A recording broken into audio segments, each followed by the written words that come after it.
Hi, I'm Ken. And I'm D. You certainly are. And I'm sounded so like glad, I forgot for a sec. I'm so glad you are. Today, we are going to be talking So about... excited. So excited. We're going to be talking about a plague upon the antiques industry. The Beanie Babies. Beanie Babies. Beanie Babies. They're worth millions. They're We're worth all nothing. rich.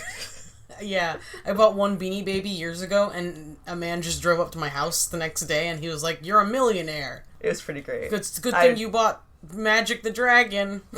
I was there that day. I can confirm it was beautiful. I do own Magic the Dragon. Nice. Some of you out there might not know what the fuck we're talking about. And to you, I say, God, what's that like? So it's like an inside joke in, like, if you're into antiques at any point, that, like, eventually, and from that point on, every 3 seconds of your life, someone's going to be hoving into your field of view and saying, like, I've got something to sell. Beanie Babies. And they might say that, like, you know, they've got, like, fucking $8,000 worth, or that they have them insured against all odds, that they have insured this mess, this pile. And one interesting, because I'm really excited to listen, because you did most of the research for this. I did. Is I lived through it. I was a child at the time that Beanie Babies were, being marketed to children, and I kind of got to see the tail end of the nightmare and the plague that they would become to antiques. So, just to clarify, a Beanie Baby is a child's plush toy. It's filled with beans, as the name implies. Plastic beans, not actual beans. No nutritional value in a Beanie Baby. Shame. I know, right? Their major selling point was that they were understuffed, which made them posable. Like, you put a Beanie Baby in a position, the weight of the beans will keep it in that position, and it won't be fighting against, like, the fabric to hold its original shape, because it's understuffed. And also, if you've ever touched a hacky sack and just sort of squeezed it, it's also just very pleasant to smush. Yeah. They're like hacky sack stuffed animals. Yeah. They're really genuinely fun to play with, and that's what they were originally designed for. They were designed to be toys for children. And again, designed with that in mind. That's why they're posable, that's why they're understuffed, that's why so much love and care was taken into making them as cute and fun to play with as they could possibly be. Now, we wouldn't be here if that's how it stayed. We'd all be dead. We'd all be dead. In a way, we should all be fucking grateful. You may not know this, Ty Warner stopped the darkest timeline. I'm wearing an eye patch, I've got a scar over my eye, I'm here to tell you, I came from that other world and it's grim. A world without Beanie Babies. A world without Beanie Babies. So, Ty Warner invented Beanie Babies. Before that, he sold toys for a company called Dakin. Ty was on a quest to create basically the perfect plush toy because his childhood was sad and lonely and fucked up, as the childhoods of so many people in the toy industry are. That sucks, man. I hate that that's how it has to be. One of his early focuses was on creating a really good stuffed cat, which sounds inane at first, but then you think about it, and cats in life are a very weird-shaped animal. They're basically, like, animal liquid. That's the worst sentence I've ever heard in my whole life. They are, though. Take it back. Cats assume the shape of their container. Like, cats can squeeze into any space that their head can fit into. God. Now, it's really... I own a cat. Yeah. And, but now that I'm thinking about it, it's very unpleasant. Your cat is liquid. Enjoy. And because cats in life are so inconsistently shaped, pinning them down into one concrete shape for a plush animal that cannot be liquid is difficult. And Ty Warner was genuinely good at making cats, in part because of his innovative understuffing. Making toy cats that were posable and could be moved into different shapes and hold those shapes made them very much like live cats. And I remember, as a child in the 90s, being genuinely impressed with Beanie Babies because, hey, now my toy cat actually looks like a cat. Awesome. It's just such a horrible sci-fi movie. And, like, I agree with everything, but, like, the way it's coming out, like, the way you're explaining it is just, They moved in the liquid fashion of real cats. It was as though Ty had instilled with it the spirit of a dead cat. Like, no. They're like the T-1000 of the animal world. Oh my god, stop.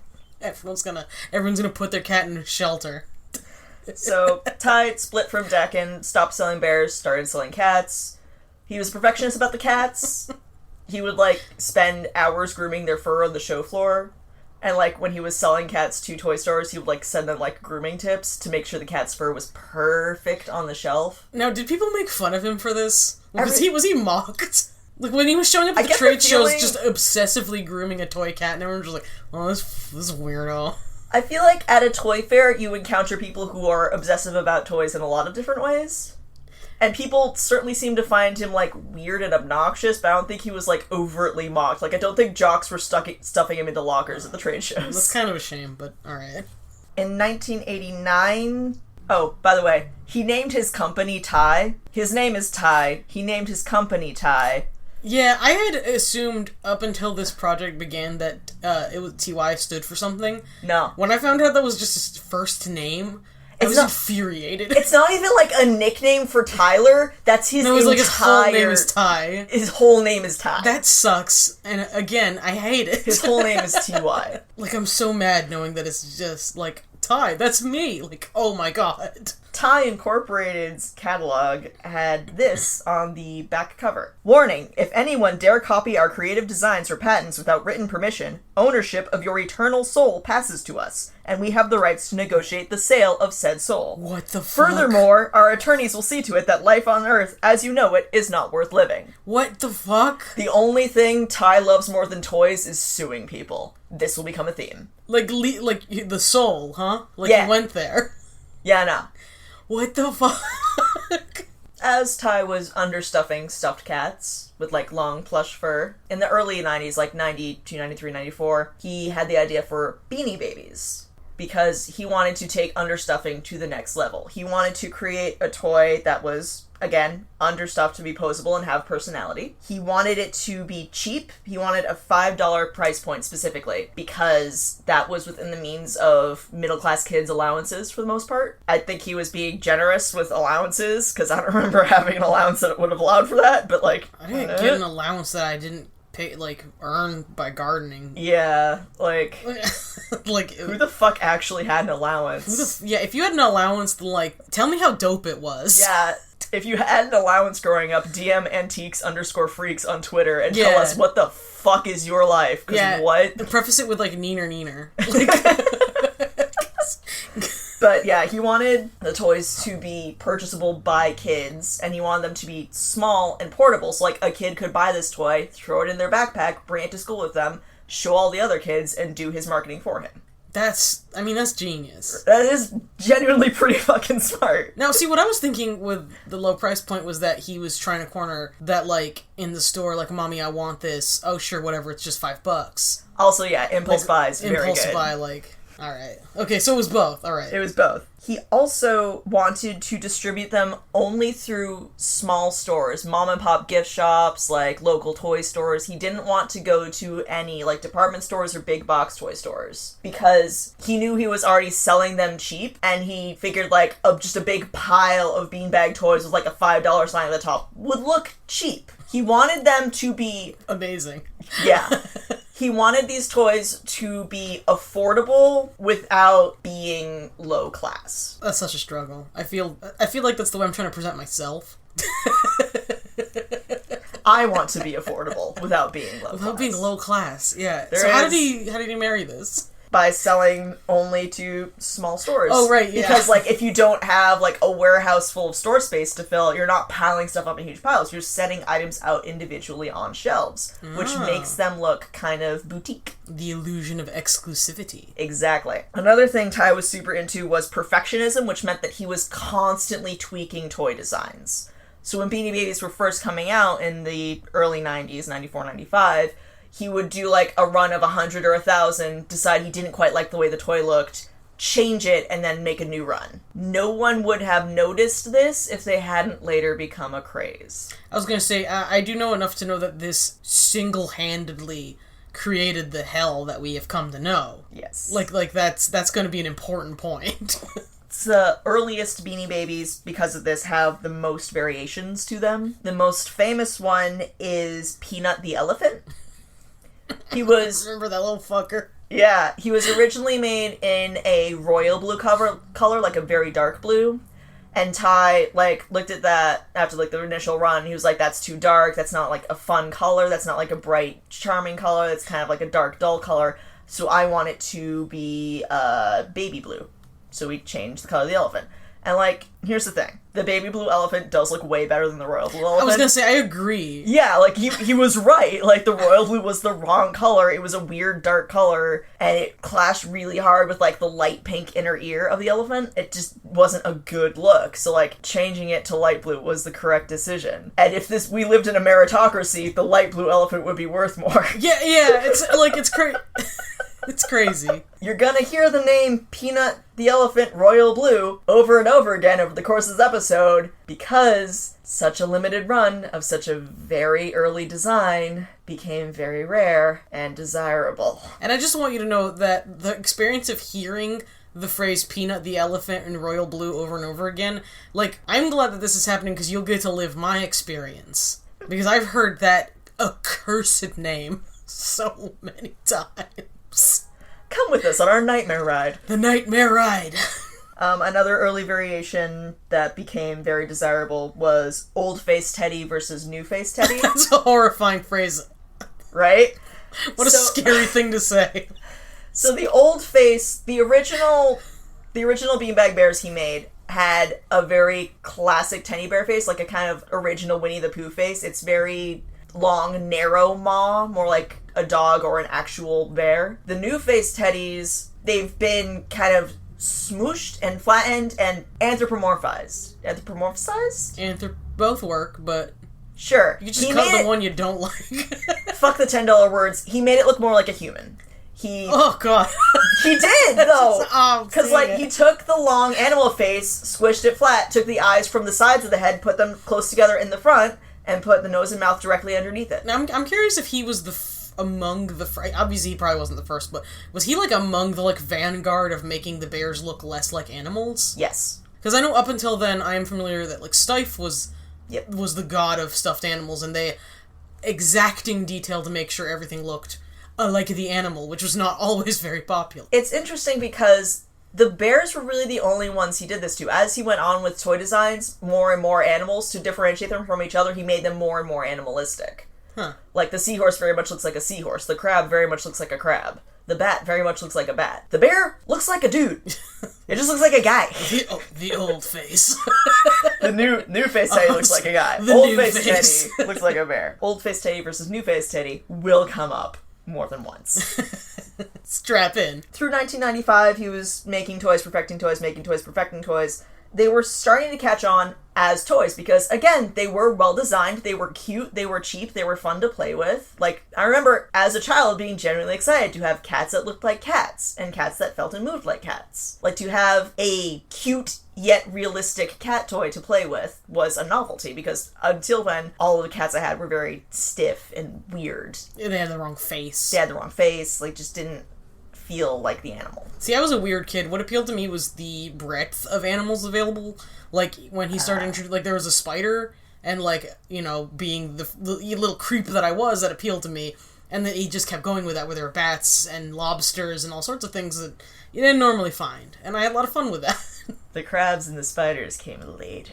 Yeah, so, it's foreshadowing. Foreshadowing. 1996, children enjoy Beanie Babies. CNN reports. Meanwhile, in the Chicago suburbs... Oh, nothing good happens there. A bunch of soccer moms... The worst already.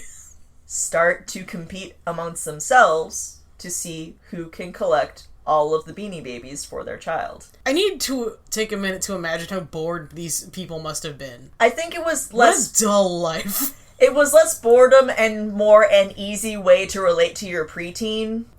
Because, picture this, you're like, kids are growing up, they're getting more and more difficult to relate to, but they all want these cute animals. It's like, okay, we'll make a day trip of it, and we'll all go look around for all the cute animals you want, and we'll complete this project together. It was like a mother-daughter bonding thing. Oh, well, that's cuter than I thought. It stops being cute when the daughters lose interest and the moms don't. That's just the way of all of it, though. That's just always the way. There were a few very type A soccer moms. Imagine. Who started making checklists to make sure they were getting all of the toys. And through making these checklists, they discovered that there were subtle variations in each toy. So then the checklist got bigger to account for all the variations. And then, because the local Chicago stores were running out of stock, they would mail these checklists to their friends who lived in other states to be like, hey, do the gift stores around you have this, this, and this? And once people got those checklists, they were like, well, now I want to collect them all too. I want to complete the checklist because I'm human and humans love crossing items off of lists. Now, to clarify, it wasn't pre-internet, but it was like proto-internet, when the internet was still very clunky and not super easy to use. So they were making these lists, like they were crafting these lists wholesale, yes? Yes. Like they weren't downloading it. Like No. I don't want anyone to get the idea that these people went online and found a pre-written list and said, alright. Like, they had to make this. No, they made the lists themselves. By going to that many stores. They decided to start collecting themselves. And that's buck wild. Yeah, no, type A. Because people are going around to stores with checklists, the people who own the stores are noticing this, and they are starting to price according to rarity. Always a bad phrase. Now let's have a moment to talk about rarity. My favorite My Little Pony? Yes. I feel accursed for having said that, but continue. Fuck you, Big Mac is best pony. Oh my god. It's on. It's Tempest Shadow, obviously. A word that comes up a lot when we're talking about Beanie Babies is the word retirement. What does that mean? They have a 401k. They do. All Beanie Babies come with a 401k, that's why they were worth so much. They didn't. Oh, well, Ty Warner, as I mentioned, is a perfectionist. He started taking beanies off the market when they didn't sell well or when they proved too difficult to manufacture. The first beanie to be taken off the market was Humphrey the Camel. He was a tan camel with 4 very skinny stick legs. Kids didn't like the tan color, didn't find it fun. He wasn't selling well, especially considering the 4 little stick legs were very difficult to manufacture. So, Humphrey the Camel, gone. Next up is Slither the Snake in late 1995, taken off the market for similar reasons because he's a snake shape, long, skinny, and not selling well because most children don't like snakes because they're weird and don't like nature. Web the Spider, Peking the Panda, and Trap the Mouse are also taken off for similar reasons. It's kind of wild that the panda didn't do well. I figure the panda was difficult to manufacture because you have to get all the spots in the right place, which means that there are more pieces of fabric going into it. Oh, so it was less that the kids weren't responding and more like, I don't want to do this anymore. They are taken off the market because they're not selling well, or there are manufacturing difficulties, or both. Ah, right. Up to this point, all the ones that are taken off the market aren't selling well, so no one really notices or cares. I just want to bring up what a gruesome idea it was to name the mouse Trap. Right? How horrid. Yeah, that one didn't sell well because it came, like, pre-trapped, like, with the neck severed by, like, the wire. You're saying this, and for a second I was like, oh my god, really? Like, because it wasn't that, like, too far. There was no bridge too far for Mr. Warner. Absolutely not. Trap the Mouse just didn't fucking sell. Then comes the Atlanta Gift Show in 1995. As we all remember. Don't we all remember? Basically, big toy fair for toy manufacturers, kids not allowed. People are coming up to the Thai booth with the Beanie Babies and trying to buy beanies. They all want to buy Lovey the Lamb. Very cute, very soft beanbag lamb. The softness was proving a difficulty. Ty was having a hard time finding a material that was as soft as lambskin. Again. As soft as lambskin, while still being easy to sew and easy to acquire. There was a huge backlog for Lovey the Lamb because of these manufacturing difficulties, which meant everyone working the Thai booth at that toy fair had to keep telling people, no, you can't have Lovey, she's been discontinued, we can't make her anymore, like, you can't have this lamb. People are going away angry. And finally, one of the sales guys turns to another sales guy and says, hey, what if we stop saying she's been discontinued and start saying she's been retired? Why would that make someone less angry? Like, the anger comes from not being able to have it, not the specific language you use to tell me I couldn't have it. Here's the thing about retirement. Retirement was already a thing in the collectibles industry. The salespeople got the idea because they used to work for a company that sold, like, little art statuettes of, like, I want to say garden gnomes. And every once in a while, the artist who was making the gnomes would, like, randomly break a mold and say the mold, it had been retired. And then... That's a hell of a euphemism. Shot it in the head. It's been retired. But it made the pieces made from that broken mold go up in value because they couldn't make anymore, because it had been retired. That subtle change in wording implies a sort of exclusivity that elevates the child's toy to art. And when the salespeople started telling people that Lovey the Lamb had been retired on purpose and not out of necessity, people were like, oh, that's interesting. Are other beanies going to be retired?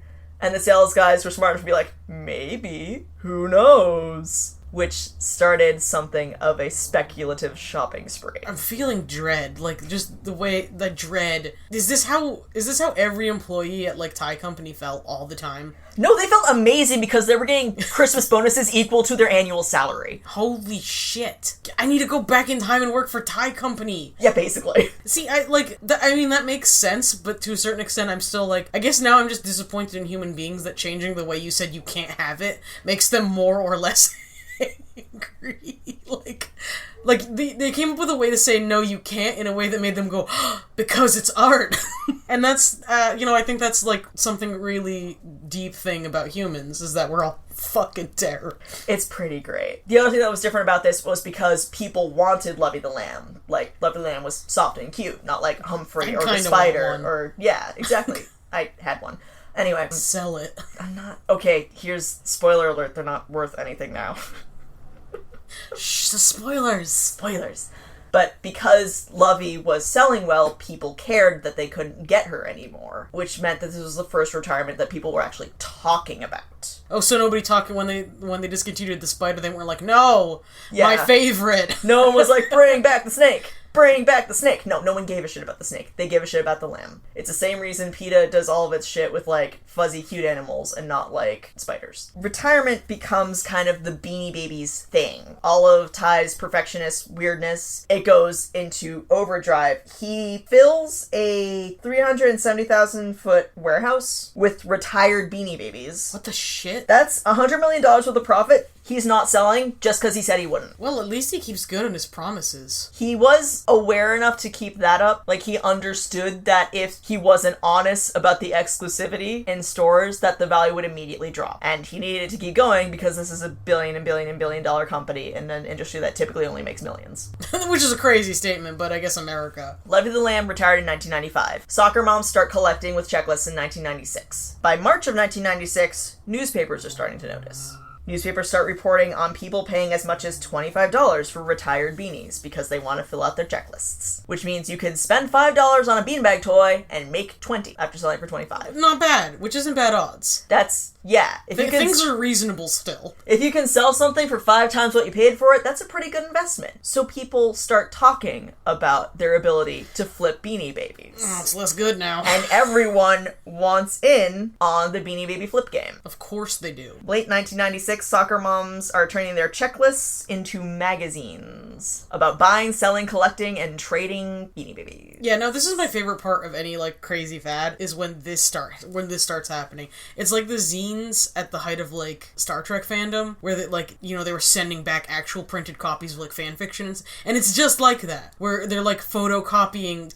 checklists and being like, you're gonna get all these little animals. It's not exactly like that. For one, there's no Beanie Baby fan fiction, God willing. You are wrong. I choose to live I can't prove it right now, but I know you're wrong into my heart. I choose to live in the blissful ignorance where there is no Beanie Baby fanfiction. Well, I mean, you're not on the darkest timeline thanks to Ty Warner. But... Yeah. Because these are type A suburban soccer moms starting these things, these are, like, professionally printed magazines. Like, this is not, like, punk rock Xerox. Yeah, once you're told that this was, like, made by just some bitch in Chicago, it becomes, like... Like, listen, this story's, you're not going to, like, maintain any sympathy for these people where this goes, but... Made by a independent, driven, goal-oriented woman. Like, it's just, but seeing them, like, I've handled them, and just, it's very hard to marry in my mind that this was, like, one person, and it did all of this. This is their fault. The book I'm going to cite again and again is The Great Beanie Baby Bubble by Zach Bissonette. It basically lays out a lot of this shit. It's where I put most of, like, the hard numbers from and the bit of the timeline. It's a good read. It's a very good read. I'm not going to be able to cover all of it because he goes really into, like, the personal biographies of Ty Warner and everyone who worked for the company and a lot of the collectors, and also just, like, a lot of comparison to, like, the tulip bubble and the Holland. yeah, which is a crazy and yet apt comparison, I guess. Yeah. Google that if you don't know what it's about. It's weird. From him, I get this fun little item from January of 1997, where a suburban Chicago kindergarten class has a Beanie Baby-based lesson plan. What the... What? No. Quote from a newspaper article about this phenomenon. One Minnesota mother told a skeptical reporter that the toys had educational value. They've learned the concept of retiring. What? Why it would be valuable for children to learn the concept of retiring was left unasked. Yeah, like what? What is that? Well, then I guess M&Ms are educational because I used to fucking count them. I mean, I did have, like, M&M-based lessons in kindergarten. Which is, like, equally bonkers. But, like, it was involved in, like, do the math problems, use the M&Ms to count it out. And get diabetes. No, you get alright, eat the M&Ms. The diabetes was in high school. That was when all of my meals were Butterfingers-based and all of my liquid was root beer. Congrats, kids. Now you understand retirement. Like, yeah, my grandpa taught me that, too. I wasn't in desperate need of a way to understand. By late 1997, so like, remember, 1996, Beanie Babies, store price $5, secondary price $25. By late 1997, Humphrey the Camel was worth $2,000 to an interested collector, of which there were many. Holy, Chili the Polar Bear, $1,800. Peking the Panda, $2,000. Old Face Teddy, our old friend Old Face Teddy, worth $1,800. It's like a Metal Gear like villain, Teddy Old Face. Trap the Mouse, $1,200. Patty the Platypus, $800. I had that one. And the royal blue version of Peanut the Elephant is worth $5,000. That when I remember when I was working for my first year in antiques, we got at least 5 calls a month of someone trying to unload their royal blue peanut. Like, and because of course none of us were tracking this, because this was all nonsense. So imagine if you were a person who dealt in actual valuable items, having someone say, "No, this little bean elephant, I won't take any less than 5,000. And this is the way your heart would feel. And then you had to do it again 4 times that month. But that was, your first year in antiques was like 2002, 2003. Yeah. So, well after the height of the craze. Oh, yeah. We're getting there. We're almost there. We're almost there. So at this point, Time Warner loves the fucking money that he's getting from primary Beanie Baby sales. Natch. Hates the collectors. No one's quite sure why. They're the ones making him the money. He hates the collectors. And that's why he starts suing everyone making fanzines. Oh, which, no. to be fair, are professionally produced magazines being sold for money dollars. He starts suing Mary Beth's Beanie World, which forces her to change the name to Mary Beth's Beanbag World. Because he copyrighted the word beanie. What pettiness. This same thing, like, repeated over and over again through every one of these, no lie, several dozen individual magazines that were all selling like hotcakes. People walked away post-settlement with millions of dollars in profit off of these magazines. Like, after paying out to Ty for the copyright shit. Can you imagine a world where print media was profitable? Great. Take that. Speaking of the death of print media... Oh, boy. In 1997, eBay finally takes off. No, I knew eBay was going to come up eventually. Oh, yes, because eBay made Beanie Babies, and Beanie Babies made eBay. What a sick, twisted, like, relationship. It is a perfect symbiosis. Because up to this point, eBay was mostly used for antiques and computer parts. Because the only people who wanted to use an online auction site were people interested in the internet and auctions.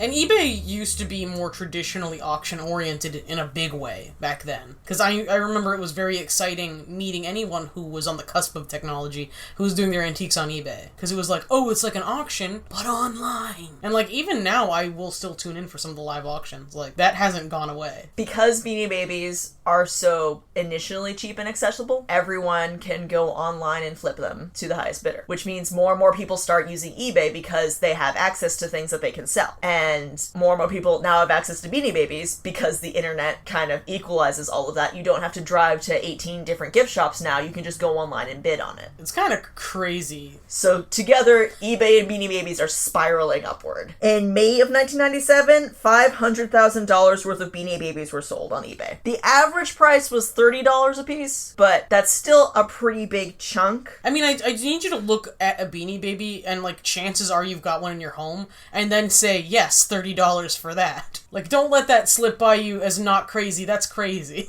Another quote from the great Beanie Baby bubble. The media was full of stories about people flipping Beanie Babies for a profit, but most people were not flipping them for a profit. Most people were hoarding them for long-term investment. That's classic, like, problem number one. That is going to come back to bite us as we continue with this story. I've worked in collectibles long enough to know where this is going. In conclusion, supply and demand.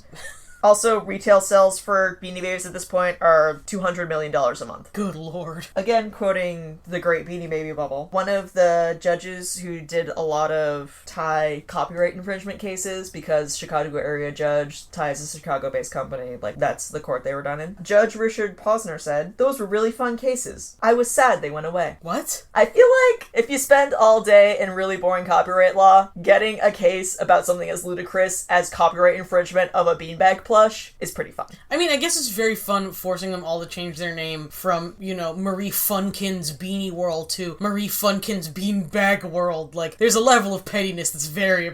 I can appreciate it. Also, speaking of Beanie Babies in court, there is a pretty famous photo that comes up on Reddit over and over again, like pretty much annually. I'll be tweeting that out. Of a couple in divorce court dividing their Beanie Baby collection. It's just two grown-ass adults carefully picking through a giant pile of beanbag toys in the middle of a courtroom floor. The best part is if you look at the faces of everyone around them. Yes. And you can glimpse hell. But of course, I mean, that, now, correct me if I'm wrong, that happened when they were still, air quotes, the size of Canada, valuable. Yes. Speaking of which, in March 1997, Ty Warner begins setting retail sales limits. Oh boy. Things that were already limited because of his perfectionism, now they're being limited after they've been perfected. Each store can order no more than 36 of each beanie per month. Wow. And he thinks this is going to help. It's helping his sales force because now stores are desperate to get beanies. And he's basically got these mom and pop shops over a barrel because he's their major profit source. Like, people are coming into their stores specifically to buy Beanie Babies. What a sad thought. Right? This is also partly motivated by supply issues. Oh. Because of Ty Warner's perfectionism,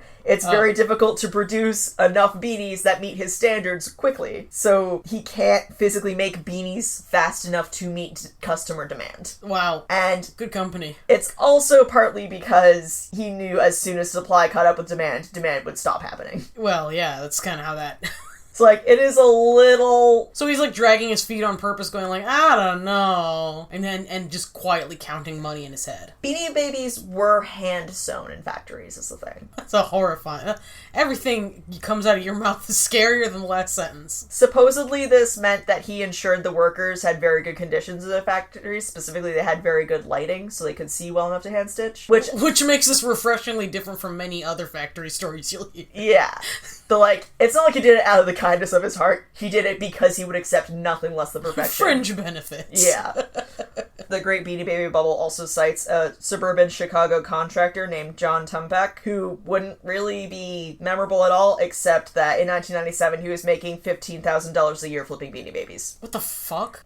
On the side from his contracting business. And contracting, I do need to point out, not a business that necessitates a second gig, necessarily. No, absolutely not. Pretty lucrative. Ty Warner starts telling his sales force to lie to customer accounts about beanie availability. A great way to continue your business. Because he believes unpredictability is key to this phenomenon. And he's not wrong. Yeah, he's not wrong, but that's shitty. Another quote from the Great Beanie Baby bubble, a collector named Ellie Keels describes those days with a mixture of nostalgia and remorse. The former, wow. The former for the excitement of finding a beanie she didn't yet have, and the latter for the time she smashed her 2-year-old's head into a door while rushing a gift shop with a mob who'd learned of a new delivery. Jesus Christ. Yeah. Hey, how do you say that sentence and include the phrase, oh, I miss it? Yeah, sure, I brained my 2-year-old, but, I got that chili I feel like, I don't have kids, but I feel like it should only be remorse. The Beanie Baby craze at its height was Black Friday every day. And it apparently overrode the baby craze of having a baby. I hope that thing got the brain damage that you needed to become a serial killer. Jesus! Just so they would come for their mom. For saying, yes, one of my fondest memories, the day I brained my child. Now, we've talked a little bit already about Beanie Baby price guides, the litigation, the name changes, the professional printing quality. Between 1997 and 1999, according to the Great Beanie Baby Bubble, books about Beanie Babies were more popular than books about Y2K. That's something. Yeah, like, Y2K was an actual issue that, like, public awareness and, like, a lot of high-stakes last-minute coding, like the kind you see in hackers movies, was able to prevent. Yeah, if you're not familiar with Y2K, it was a real problem, but in the public mind, basically the apocalypse. So what we're saying here is that people were more concerned about what Beanie Babies were selling for than the thought that the world might end. Part of this was because stores would have Beanie Babies to sell, and then they would, like, place the price guides for sale right next to the Beanie Babies. Because then you have a book you can sell someone to tell them that the beanbag the book is next to is worth something. And so sales of both increased quite a bit. A heady combination. What is the relationship between price guides and the antiques industry? Well, like, the antiques industry is well known for... this sounds really stupid, but it's well known for price guides. One of, like, the things that I always recommend people getting started is that they get a copy of Covell's Antiques Price Guide, or whatever the competitor, God forgive me for forgetting your name, but I know you're out there. You know, antiques was, throughout history, like, a pretty neglected industry, and it was kind of the same where you'd have to make up your own price guides for stuff, and then certain people who would become sort of, you know, hometown experts on it, and they would be kind of the ones who decided what stuff was worth. However, they tended to use less nefarious means to establish this. You know, this was based a lot on starting price when it was manufactured, reasonable appreciation value, desirability now. Nowadays, you can use eBay pretty reliably. I'm pretty sure Covell's came out and said that, like, eBay's sort of been driving the prices they throw out there, in addition to, like, collector's prices. Basically, it's a very, like, community effort to get price guides for specific collectibles out there, antiques. And so, wherever you go where antiques are, you're going to find an embarrassment of price guides. And some of them will be more or less beloved by the people. You know, I can write, if you asked me my opinion on depression glass price guides, I'd have a top 5 and a bottom 5. It's also, I think, something that's kind of starting to go away as a result of the internet. Very much, yeah. Because a price guide is beholden to the prices as were current when it was printed, whereas the internet updates in real time. Yeah, constantly. So they're really... It's a helpful thing when you're out in the field. That sounds so cool, but it's not cool. But, like, if you're out and you're just getting started, a price guide, like a physical copy, will be helpful, but, like, we have smartphones now, so they're really on their way out. Beanie Baby price guides hit just as the internet was getting started, so they were still selling, like, hotcakes. Yeah, again, this was a period of time where not everyone knew how to utilize the internet. According to collectibles expert Harry Rinker, a price guide is only valuable as long as you can raise prices. The premise of selling a second, third, and fourth edition price guide is to show people how much more valuable their stuff has become. Yeah, people don't generally publish them when the stuff became less valuable en masse. From Zach Bissonette, no one is interested in buying a price guide that tells them their stuff is worth less than it was last year.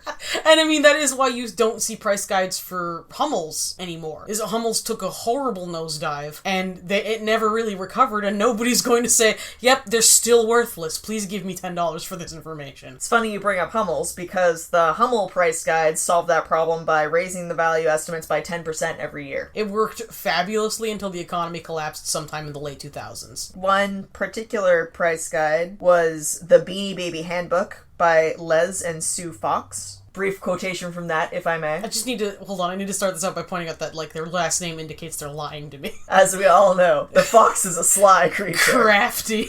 It's our own personal theory of scarcity that at least 90% of almost everything gets lost, stolen, or destroyed within 10 years. That's wild. Why should beanies defy the law of human nature? What? The point is, only a tiny percentage of beanies will be sealed in Ziploc bags and treated with tender loving care until the year 2007. No matter how well-intentioned their owners. Whoever is lucky and smart enough to hang on to some top-grade Beanie Babies for the long haul will be future suppliers for tomorrow's collectors. Oh my god. If this hobby continues to grow, as we believe it will, God, of course, 10 years from now, even today's shocking high prices may seem low.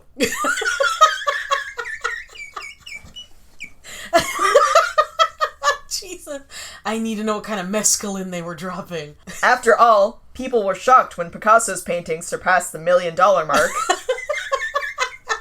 No, they weren't. Recently, one sold for $25 million. Beanie Babies is art. You heard it here first. Ty sued the authors of this price guide. What, for daring to compare him to Picasso? No, for using the word Beanie Baby in their title. Oh, that's already copyrighted it. So they had to be the Beanbag Guide. Post-settlement, still millions of dollars in profit from the sale of this book. Holy shit. Yeah. Wait, I need to double back on their assumption that what kind of, like, crazy galactic conspiracy that 90% of everything just sort of disappears in the world. Am I misreading that? So, like, it sounds like they're just saying, like, 90% of matter just, like, fuck science. 90% of matter just ceases to be, and I don't want your Beanie Babies to fall prey to the void. I think what they really mean is 90% of consumer goods. They worded it very bad. Yeah, no, they're not great literary minds. Oh, that's the funniest thing I've heard all year. Stick with me, my story gets better. Did somebody say McDonald's? I didn't, but now I really want some nuggets. Too bad, we've only got Beanie Babies. Ah. Here's the thing.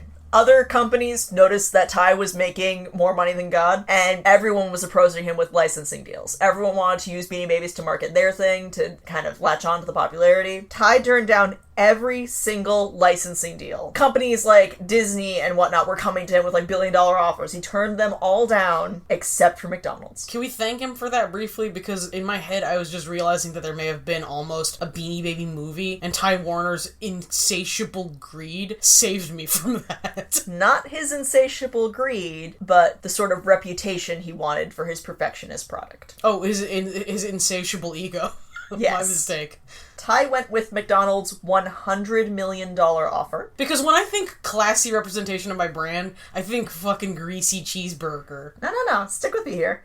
Because he wanted to expand the beanie market from the upper middle class and middle class suburbs to the working class masses. He wanted to get Beanie Babies into the hands of more people without resorting to big box stores. Because big box stores put everything in a pile, slap a price on it, makes it look cheap, makes it look less scarce, because there's so much of it in one place. Whereas the teeny beanies, as they would be called, would be one per Happy Meal. You're not seeing them in a big pile, you're getting them one at a time, they still seem scarce. And so it's just like relying on your lack of awareness of how many people get Happy Meals. And I mean, maybe I'm being condescending because I'm a freaking adult, and so like obviously I'm being really like, whatever, everybody knows that McDonald's is just grinding that mechanically separated chicken into millions of but like, I guess when I was a kid, like I wasn't thinking about McDonald's in that way. April 11th on 1997. A day that will go down in infamy. Teeny beanies are available at McDonald's. Yay! From day one, McDonald's employees field up to 50 phone calls per hour from beanie collectors asking which ones they have, how many do you have, can I set them aside. These calls start at 6 a.m. Are they open at 6 a.m.? That's when they open. Oh. The promotion was supposed to last for 5 weeks. They ran out of beanies 2 weeks in. Ugh. They ran out of, like, this was the Szechuan sauce of its time. I was actually just about to bring up the Szechuan, and I think as soon as someone said the word McDonald's, I was like, oh, look at the Szechuan sauce! In a way, I read a lot of the articles on the Szechuan craze with, like, a certain kind of, like, oh, how quickly they forget. Because this is far from the first time this has happened at McDonald's. This is far from the first time people have had screaming meltdowns at McDonald's. I mean, ever since they introduced the Happy Meal, screaming meltdowns are McDonald's, like, main fare. But yeah, imagine, like, now I need you to close your eyes and imagine in horror that, like, it's the Szechuan sauce thing, but instead of kind of, like, dirty, unwashed nerds, it's actually just every soccer mom. And how much scarier that is as a McDonald's employee. McDonald's stopped advertising teeny beanies after 2 days. Because the crowds were unsafe for the workforce. Wow. That's a phrase. I'm guessing it's probably the first and last time in history McDonald's was concerned with their worker safety. Yeah, I was gonna say, I think that stands out mostly because, like, someone said the phrase, McDonald's thought about that for, like, a minute. And in a way, I think that's another interesting way it's different from the Szechuan thing, is McDonald's planned that. I mean, I think we can all agree that was absolutely, like, they intended for that to happen from the get. And it was probably because they remembered this mess. You'd think they would be more prepared for the sauce, considering this, which executives described with the words devastated, frenzy, and deranged. That's how I feel about the nuggets. When they do that 5 for $20, it's devastating. McDonald's employees received pins that said, "I survived the attack of the teeny Beanie Babies." And they didn't make those themselves. This was corporate. Yeah, no, the corporate handed these out. One teenage McDonald's employee in Florida was arrested for stealing $6,000 worth of teeny beanies. How many boxes must that have been? Several. Like, I'm assuming when they say 6,000, they mean at, like, base production price, and not internet value at the time.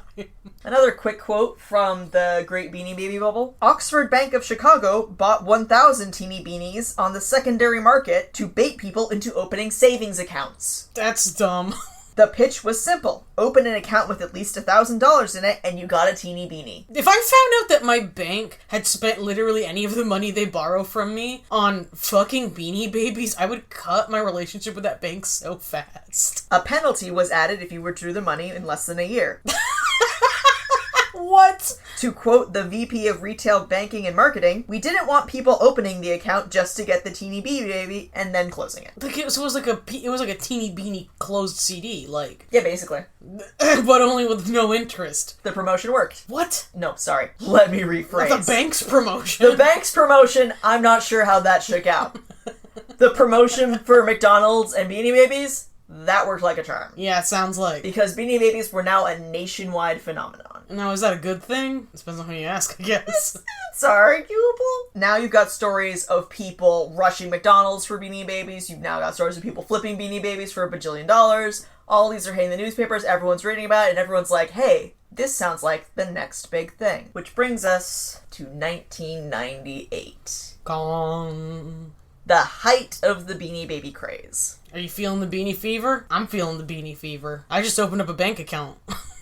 With $1,000. Some highlights from 1998, a year in Beanie Baby history. Ty removes the logo from shipping boxes to reduce theft. Now, I imagine it's probably a really bad problem right now. It's a huge problem. People are stalking FedEx trucks looking for boxes with a big red heart with the letters TY in the middle. Now, that image is great because it's a very cute, cuddly thing, and I'm assuming a man with a gun. Like, I'm going to have the teeny beanies. To quote one Thai executive, "If you were shipping diamonds, would you put a picture of a diamond on the box?" Yeah. No. So that I know what's in the box. No, you don't. I'm gonna get confused. You don't. You write definitely not diamonds, LOL. Well, that's horseshit. Sorry, thieves. They put a heart, like, there weren't any hearts in the box. There were animals. Well, no, but that was the logo. I'm just saying, it's a bad point that he made. Peggy Gallagher, one of the original Chicago soccer moms. Yeah, accursed be her name. Jesus. Why do you hate these women? Because of what they did. It's not... Look at what they did. Okay, Peggy Gallagher very specifically, like, flipped this in a major way. Alright, well, her complete Beanie Baby collection in 1998 is valued as, quote, enough to cover the cost of 4 years at Harvard. No, like, hold on, I'm gonna look up what it costs to go to Harvard. It's a grip. On January 31st, Ty releases the St. Patrick's Bear, Aaron. Initial orders are limited to 12 per retailer, so we've gone from 36 per retailer down to 12, which means that this bear is instantly worth $250 secondhand. $80,000 a semester, roughly. For Harvard? A semester, so that's 4 of those in a year. Yeah. The shit was nuts. Oh, by the way, should mention, they're only worth that much if they still have the tags on. People used to buy little plastic tag protectors to keep the tags intact, to keep the value up. Yes. And they were special little lucite boxes. Yes. For the whole beanie. Yeah. I imagine those companies made a killing, too. Oh god, yeah. It's like selling shovels in the gold rush. Like, to use an analogy that gets used in the Great Beanie Baby Bubble no fewer than 3 times. Somebody liked the gold rush. Somebody loved the gold rush. It was everybody out west. That's who loved it. But in March, Ty increases Aaron order limits to 35 per store, which means the second-hand price drops to $150 to $200. What? It's still more... meager. It's still more than you should be paying, but it's less than it was. Yeah. And it's also the first instance of Ty undercutting himself a little bit with this thing. That's gonna keep happening. Ty Warner, a bad business person? He has his moments. May 1st, Ty retires 28 beanies, which is the largest mass retirement to date. It's twice as many beanies as the previous time. Wow. June 1998, quick price check. The Royal Blue Peanut the Elephant is $5,200. Good lord. Old Face Teddy, our old buddy. Old face. Old Well, Face. how much for naked face Teddy? How much for Clint Eastwood Teddy? 3,500. Solid Teddy. And to quote the great Beanie Baby Bubble, many other beanies are worth $1,000. Oh, well, just $1,000. It's whatever. I can't go to Harvard with that. In July of 1998, U.S. Trade Representative Charlene Barshevsky tries to bring home 40 Beanie Babies from a trip to China. Excuse me? She's stopped at customs due to trade restrictions. I'm sorry, there were customs restrictions on Beanie Babies? Oh god, yeah. Supply and demand, supply and demand. So she picked them up, I'm guessing, from manufacturer? Yeah. Wow. What was her job again? U.S. Trade Representative. You'd think she would have known that. You'd think, but no. Sounds like a job she'd know this information. Also, in 1998, McDonald's does a second Teeny Beanies promotion. It's even more popular than the first one. Because they hate their employees. Yeah, it is even more popular than the first one because at this point, complete sets of 1997 Teeny Babies are secondhand worth about $200. For the whole set? For the whole set, for a complete set. Which is about 10 times the original cost. Well, yeah, because it's $3 for a Happy Meal. It's not much for a Happy Meal. Again, pulling numbers from the Great Beanie Baby Bubble, USA Weekend poll finds 64% of Americans own at least one Beanie Baby. Which is quite a few. That's a few Americans. That is at least 5. In the language of at least one Beanie Baby. It's just hanging there. Yeah. A reader poll of Mary Beth's Beanie World, shortly to change its name, Mary Beth's Beanbag Animal World, reveals 48% of readers have started collecting Beanie Babies just that year. Wow. Oh, so it's really getting hot in here. So just a quick life tip, if you've heard about the next big thing, it's already too late to make money on it. Save your pennies and get out while you can. Yeah, that's gonna be the one useful life advice we're gonna give you right now. If there's a magazine dedicated to it, it's over already. You had to have been very lucky to have hit the bubble. They call them bubbles because they burst, everybody. So true. It's deep. The Home Shopping Network announces best month of sales in company history. What? 550,000 Beanie Babies contributed to this. That's a lot of beanies. And of course, because it's the Home Shopping Network, they're not selling them for $5 apiece. They're selling them at a significant markup. Yeah, well, yeah, probably in groups, right? Yeah, that was December of 1998. Another fun quote from Claudia Dunn, who, in the Great Beanie Baby Bubble, is referred to only as one of the early experts. Which is a weird thing to say about a human. This was her prediction for Beanie Babies. Attending beanie shows around the country, I see the panic in people's eyes, and I want to say, relax, beanies are here to stay. Wow, hey, Pause for ironic laughter. I don't even have a laughter in me for that one. It's just it was a wave of depression. And just the idea, the combination, I go to the beanie shows and I see the panic in their eyes. That's not, that's a great sign. That's a good sign. Unhealthy statement. No, that's great. If you have to look at your hobby and you go, I show up at the convention and I see tears. Everything's gone awry. And I'm not talking beanies, I mean your life. Another contributor to, the big beanie hubbub was the Thai website. Of course. So this is, mid to late 90s. Not many companies have websites just yet. The dot-com bubble is still growing. No one's really cracked Web 2.0. Thai, just by having a website, is already kind of an early adopter. And they really got ahead of the game by making their website consumer-focused. Most of the other toy companies, like Mattel and whatnot, they had very corporate websites. It was just a list of mailing addresses and phone numbers. Whereas Thai was very focused on the product and getting the product to consumers. Part of this included the Info Beanie blog, run by Lena Trivedi, who is a 19-year-old student, paid $12 an hour to basically create and run the entire Beanie web presence. Oh, but so it was a teenager. Which is part of why she did things like create 40-minute Shockwave Beanie Baby puppet shows to put on the website. The purpose of this puppet show was to announce the retirement of beanies. What a depressing puppet show. With the Info Beanie blog, Lena would write about industry rumors in the voice of a particular Beanie Baby. Every month,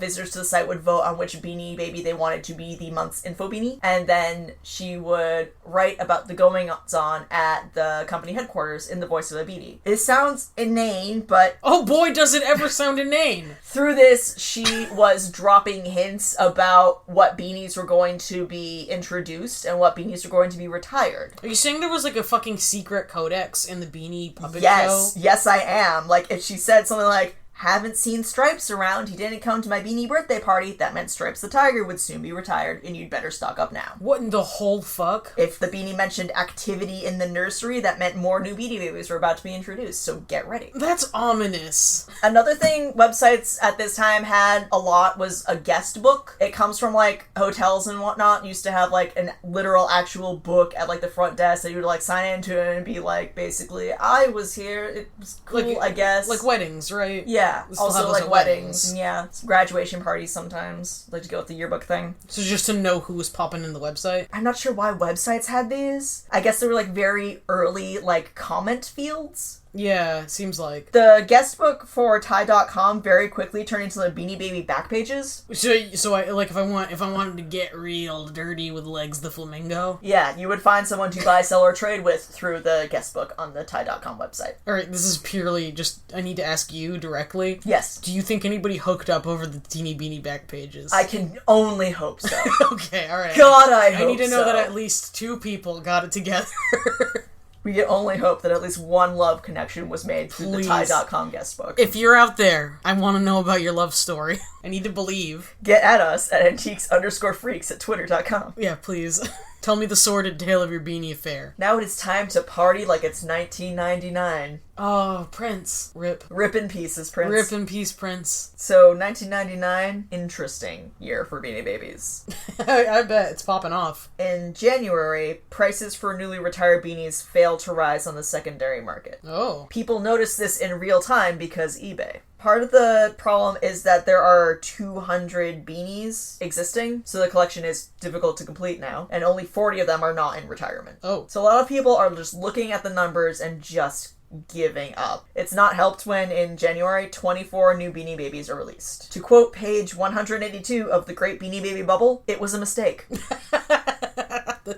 I feel like that's the title of this event. Is It Was a Mistake. Mistakes are made. It's the largest release of Beanie Babies ever, and just to break down the math for you real quick, 24 Beanie Babies at $5 a Beanie Baby means it's $120 outright just to keep your Beanie Baby collection current. Oh. That's a lot of money to come up with all at once, and that's not even counting what they're going to cost you on the secondary market after the stores are out. So at this point, a lot of people just give up. Which is weird because this is previously a population known to say $5,000 for the elephant, sure. Which means that Ty's production, even with all of his quality control issues, has finally overshot demand, and the market is flooded. People are noticing supposedly retired beanies still sitting on store shelves like weeks, months later. Whoops. Now, I'm surprised he didn't hire, like, and I would have given anything to see Ty Warner hire, like, beanie hitmen to, like, get those retired beanies off the shelves before anybody was any the wiser. That would probably have been a smarter move than what happened next. On May 9th, there are over 79,000 items listed in eBay's beanbag plush category. That's too many. That's a lot. Also, it's called the beanbag plush category because it used to be the beanie category, and then Ty threatened to sue them. Oh my god. Biting the hand that feeds, Ty. Yeah, seriously. May 21st through June 18th is the third McDonald's promotion for Teeny Babies, and it flops. Teeny Babies. Keep that in, please. Teeny Babies flops.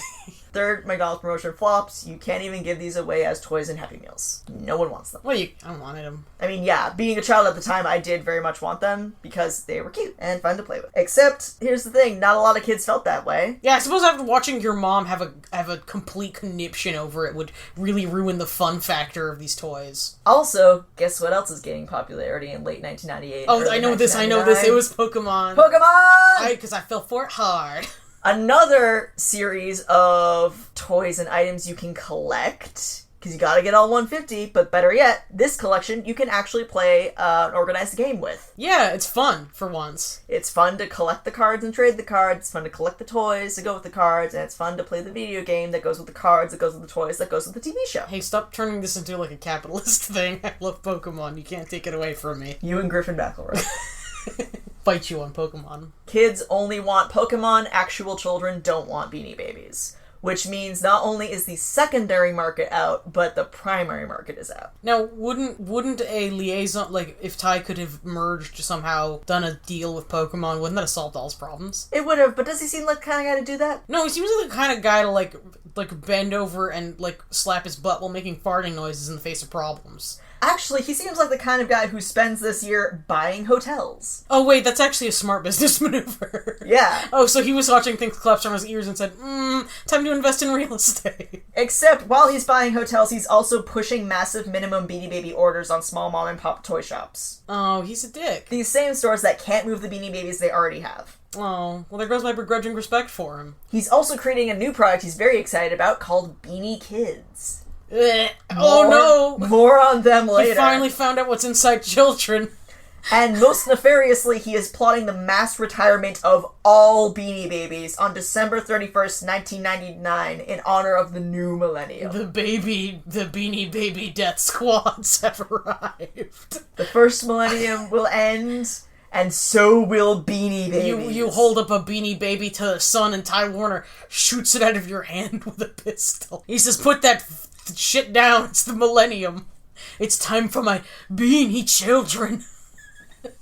His actual plan is to announce the retirement of all beanies, then hold an online election and have customers vote on whether or not beanies return. Whoa. And when, of course, Beanie Babies win in a massive landslide, he will bring them back with a massive popularity influx. Wow, hey, I don't remember many times when a human being was more wrong. On August 31st, Ty announces the last of the Beanie Babies, including the End Bear, a black bear with fireworks embroidery.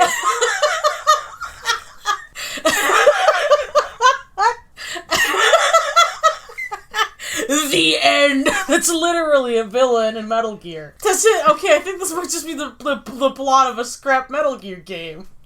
I mean, probably? You are old face. Oh god. You have to fucking stop Ty Warner before he unleashes the End. Old-faced Teddy will save us all. Old-faced Teddy, please help me. Also, in 1999, on October 5th, Jeff White, a boilerman and part-time trader in collectibles and or guns, murders Harry Simmons over a Beanie Baby deal gone bad. Okay, well, alright, well, you started that with a collector of Beanie Babies and guns. It seems like an inevitability that he'd kill someone. Yeah, over something. Honestly, it being a Beanie Baby that he murdered someone over was kind of just, it happened to be the thing at the time. It may as well have been over, like, a gun or a stolen car radio, or, like... This guy was already involved in a lot of stuff. This was kind of a foregone conclusion, but because it happened in 1999, it was a Beanie Baby. Which is, but like, and still, just picturing getting into an altercation with a man whose, like, twin loves are Beanie Babies and guns. Yeah, I wouldn't recommend it. What a frightening individual. I would not recommend it. 1999 comes to an end. The Beanie Baby election is held. No one cares. So Ty makes up a vote. He makes up a more acceptable number than the one the consumers have given him, and triumphantly announces the return of Beanie Babies. Now, this vote, was it conducted online? Yes. So was that part of the problem? Because, like, internet was getting pretty big, but still not, like... It's not like now where you could focus all of your, like, consumer research on the internet. It was, but, like, Ty.com was also one of the few websites that people were actually visiting on the daily, right. Like, constantly refreshing and checking beanie prices. To watch the prophetic puppet shows. Right. So, for a site that used to be one of the most high traffic on the internet get such poor feedback on a end user poll, that's not good. That's not good at all. Oh, boy. Nothing about this is good. But it's okay, because we're finally in the new millennium. This is a bad and cursed story. Welcome to the year 2000. Also known as the Beanie Baby Downward Spiral. Oh, that's my favorite Nine Inch Nails album. Oh god. Can you imagine? Oh man, just the End Bear. That's the cover. Just like tragically strumming a guitar. You get me closer to Ty. So, January 5th, 2000, Ty announces 71 new products. That's a 7 and then a 1. And now by products, does he mean like individual Beanie Babies or like lines? Individual. Okay. 21 Ty Classics, 12 Attic Treasures, 6 Baby Ty Pastel Animals, and 31 Beanie Babies. Hey, what's an Attic Treasure? I'm concerned about that. Yeah, that's the thing. No one knows. These were all the new products that Ty was trying to push now that he'd made Beanie Babies a thing, but no one cared because they weren't Beanie Babies. Oh, so Attic Treasures never came to be? Attic Treasures, they existed, but no one wanted them. Oh, okay. They still exist, I think, as a line owned by Ty. No one I'm gonna Google that later. Yeah. Stillborn. But this is all, it all pales in comparison to what happens on January 8th, which is the unveiling of Beanie Kids. Now, oh no, the dark prophecy. If you've never seen Beanie Kids, I haven't actually. All right, I'm gonna phone Google up a picture for you real quick so you can see just why these things had the effect that they did. Oh boy. All right, showing Beanie Kids 2D now. Okay. And oh my god. What's This is Ty Warner's attempt at creating a plush human being. what the? Until now, he's only worked in animals. Why did his perfectionism give out here? This is awful. It turns out that he's very good at animals, very bad at human figures. God, it looks like that in that movie Necronomicon when they're like flesh crafting, and it's like this is what a person looks like, and it's like trying to put together like pieces of a dead guy to like be a person. It looks like that. They look like melted Cabbage Patch dolls. Yeah, they look like... The phrase abortive attempt comes to mind. I feel like you really struck the nail on the head with the word flesh crafting. It's a flesh-crafted Beanie Baby. It's not good. We'll post a picture. It's what I call a bitter parody. Ty was expecting these to be the next Beanie Baby. He was expecting these to replace Beanie Babies. And eventually replace children. The fucking entire consumer market recoiled in unison from these monstrosities. I guess the benefit is if this were your kid instead, you couldn't brain it with a door. Oh, Jesus.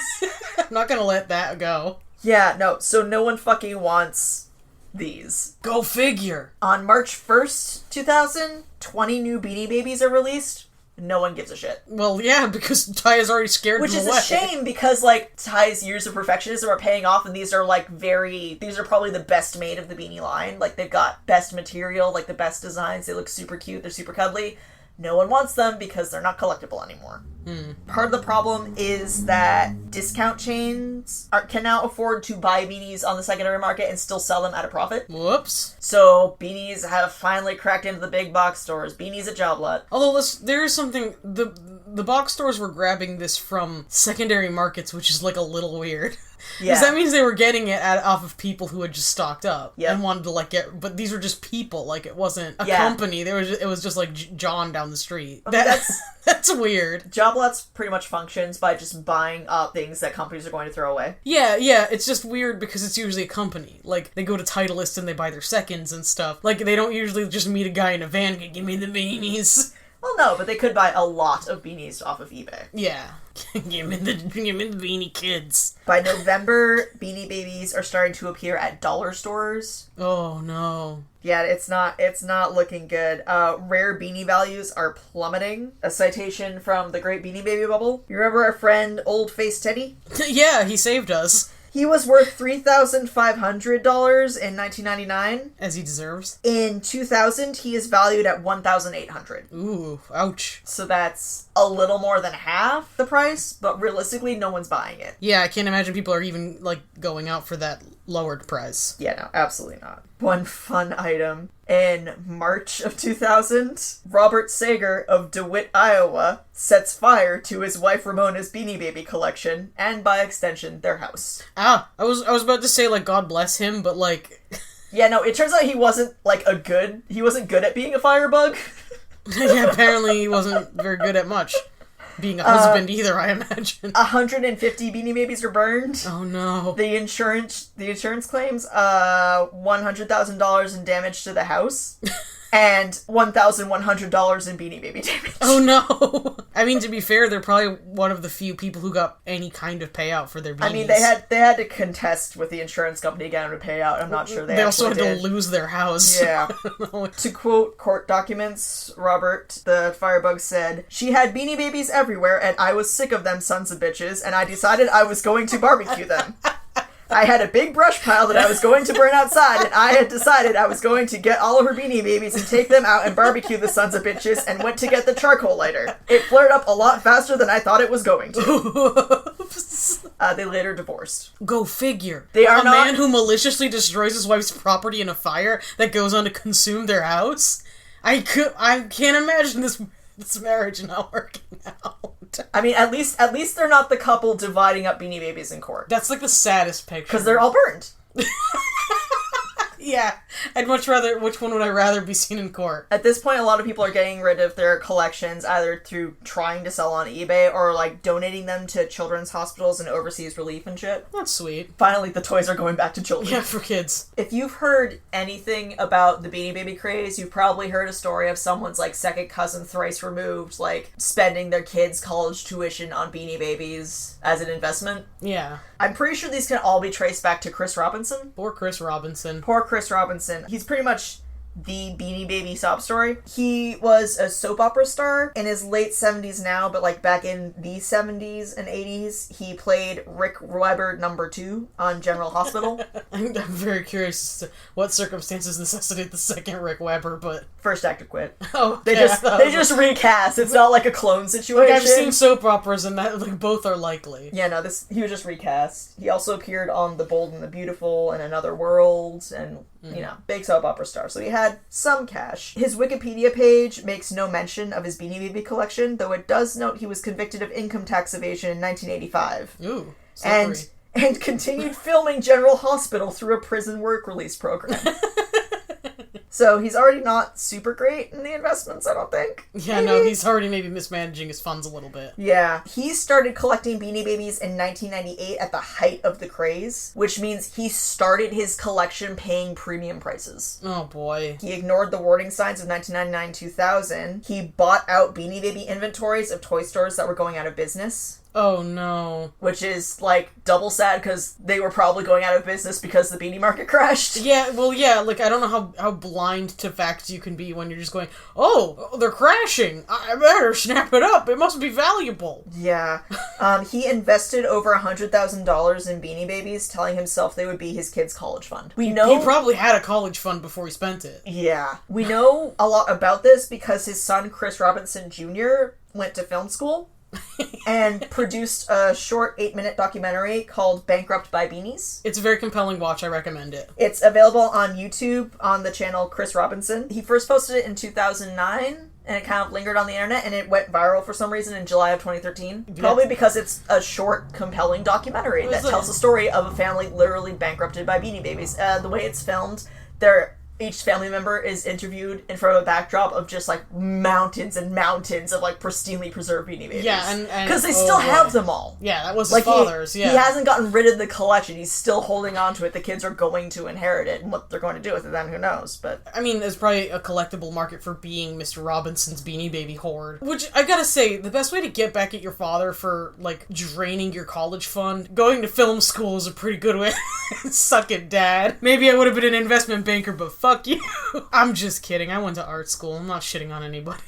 But, like, I think you have a right to be very bitter. Oh, yeah, if part of your legacy is that. Beanie Babies, by 2000, 2001, 2002, the craze is over. Which means there are a lot of collections like Chris Robinson's that are all pristinely preserved in lucite boxes and with plastic tag protectors that people are still trying to unload on antique stores, which makes it our problem. Yeah, because, I mean, antique stores are often seen as, you know, cohabitating with collectibles in general. I don't think anybody thought these were antiques of mine. I mean, they are, as we've learned, vintage. They are vintage now. They are vintage now.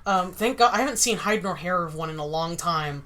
I feel like the curse is maybe lifted. I used to work at an antique store with a plastic bucket full of Beanie Babies for like $1 a piece. Yeah.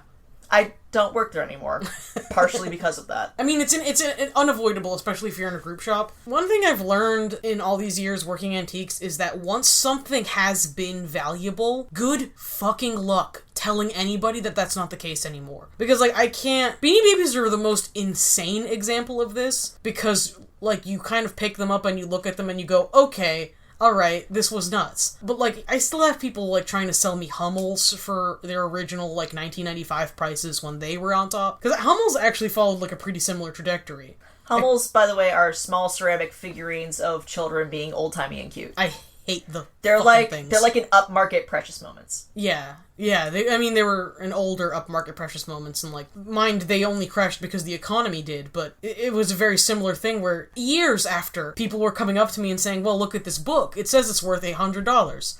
And then I had to calmly explain to them, like, economic decline. But there's a level of Beanie Babies that makes this interaction absurd, where someone would hand me, like, a bean-bagged stuffed toy and say, $5,000, please. And, you know, I was 16 at the time, and that's just bizarre to try to parse. And it's still, like, again, good luck telling people that this stuff isn't worth anything. And there are still collections on eBay for upwards of $10,000. Oh, my friend. Speaking of eBay, let me open some web browsers and give you some news. So the funny thing about eBay, it did contribute to real-time price checking. The problem with price checking via eBay is you have to look not at the asking price, but at the sold for price. Yeah, that is a thing a lot of people forget. For example, today on the Electronic Bay, there is someone trying to sell a Princess Diana Beanie Baby for $507,000. Fun fact, no one is paying that.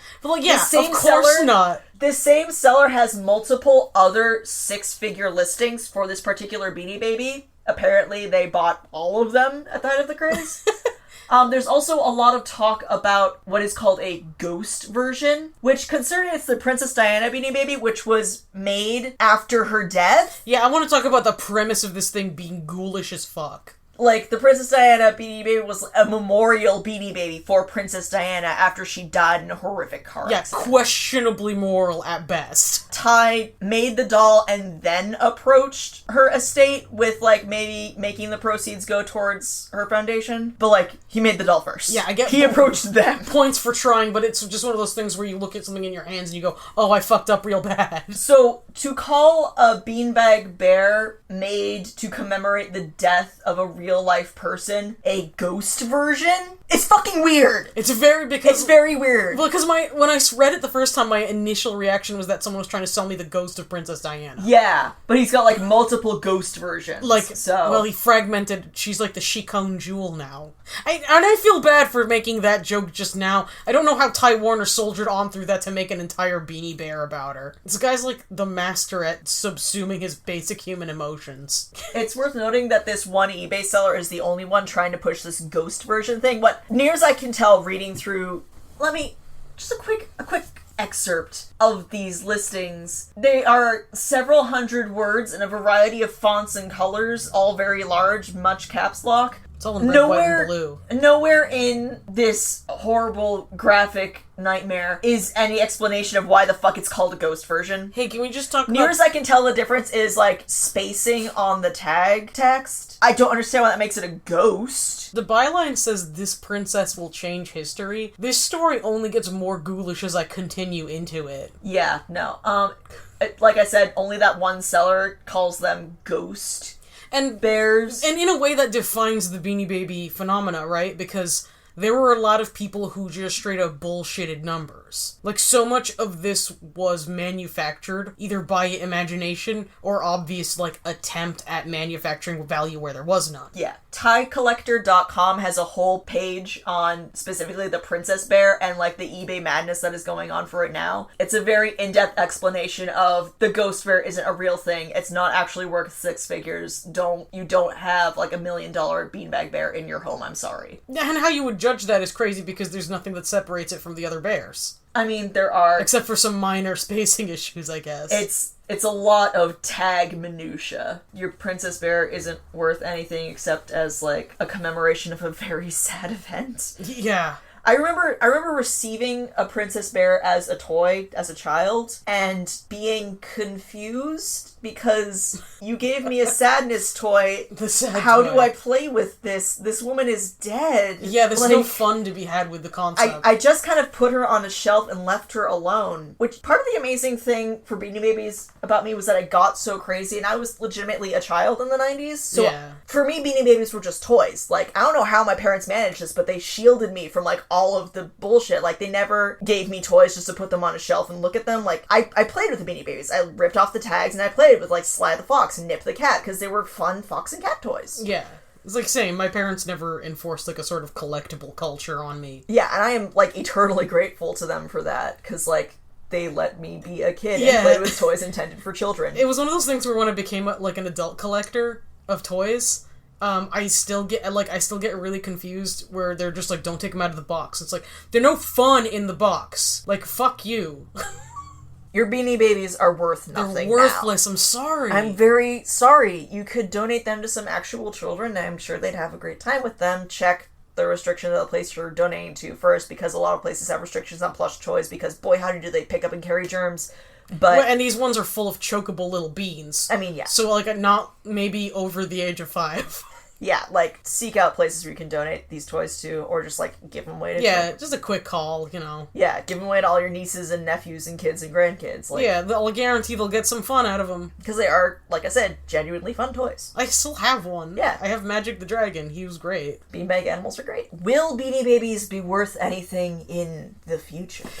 They won't, because everyone was hoarding them, which means that there are a lot of them around and they're all in pristine condition. Part of the thing that makes antiques and vintage things valuable is that they are old and rare and used, which makes it very difficult to find any of them, much less a lot of them, and it's very difficult to find things in good condition. Yeah. Whereas Beanie Babies, there are hundreds and hundreds of thousands of them that have all been perfectly preserved because people were convinced they were going to be worth money. And this is a unique thing to Beanie Babies and other crazes like Beanie Babies, of which there are few, thankfully, is that even when they're being hoarded and collected, with anything else, it's usually because you just plain like it, which results in a variation of availability. With Beanie Babies, everyone was only hoarding them because they were hoping to sell them, which created a much different market after the fact. That's also why we always advise to only collect things you actually like, because at a certain point, you're gonna be stuck with this stuff in your house, and if you don't already like it, it's gonna be miserable. Exactly. If you're collecting something you like, and I mean genuinely like, then if there is a market crash, and this is a very unpredictable market, then you're not gonna feel too bad, because you're still gonna have an object you enjoy having. And maybe you might start, if it's a plate or something, you might start using it, knowing that it's functionally useless. There was the jadeite thing. But jadeite, it's a type of glass, makes very good cookware. My mom uses it to cook and serve things, as well as collecting it. Exactly. After the jadeite crash, I met a lot of folks who just served stuff on their worthless jadeite. And it was nice. And it ended up paying off because it became worth something again. It would never again approach the prices that it had, but... The only way Beanie Babies will be worth money again is if that one guy goes around burning all of them. Like... we have to get back at them for destroying his marriage. Yeah, like, the only way we're gonna get Beanie Babies on the rise again is if some arsonist goes around just burning them into hundreds of thousands. Or, hear me now. So in the Fallout universe. No. You take your friend Video James and you make him leave. Get out of the room, Video James. Is kicked out. Video James, I'm told you're not welcome here. Alright, just hear me out. Instead of bottle caps, it's Beanie Babies. That's the currency. No. Alright, now bye, Video James. Get out. Video James, how did you get in my house? He's within me all the time. He lives in me. No. No.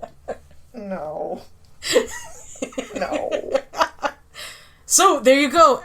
Burn a huge pile of Beanie Babies in your backyard and maybe they'll be worth something someday. Be a part of the solution. Burn them. Burn them. Or give them to actual children, which is probably just as destructive. Give them... yeah, they'll also, I can say with a certain level of confidence, they'll burn them.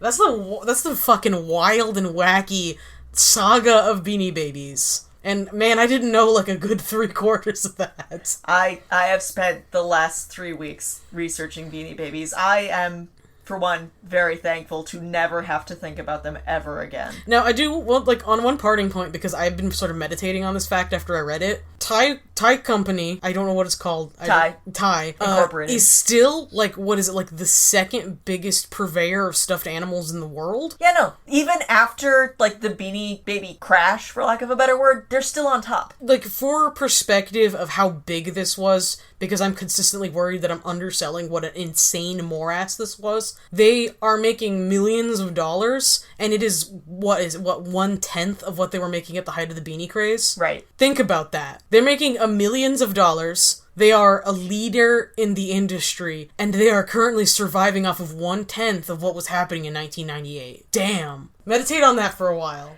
If you would like to show us your Beanie Baby collection, and please do, you can contact us at antiques_freaks@twitter.com. I will, for the 500th time, recommend you check out the book The Great Beanie Baby Bubble by Zach Bissonette. It's very readable, and it gives you a lot of information we just did not have time for here, like basically Ty Warner's very sad biography, and like the effect the Beanie Baby crash had on everyone in his company. Yeah, all of his loved ones. A whole bunch of like super fun biographical vignettes I could not get into here. Get it from your library. I did. Yeah, if it interests you, like, absolutely you should read it. If you're interested in business, history of business, that sort of thing, please read it. I'm gonna call it critical. If you're interested in Schadenfreude, definitely read it. Oh yeah, 100%. Please, and if you have Mystic the Unicorn, show me pictures. It's my favorite. I know there's like 6 different variations because Ty couldn't decide on what he wanted the horn to look like. I love Mystic the Unicorn. And that is Beanie Babies. That is Beanie Babies. Good night, kids. Good night. Sleep tight. Hold your Beanie Baby close. Hold me closer, teeny baby.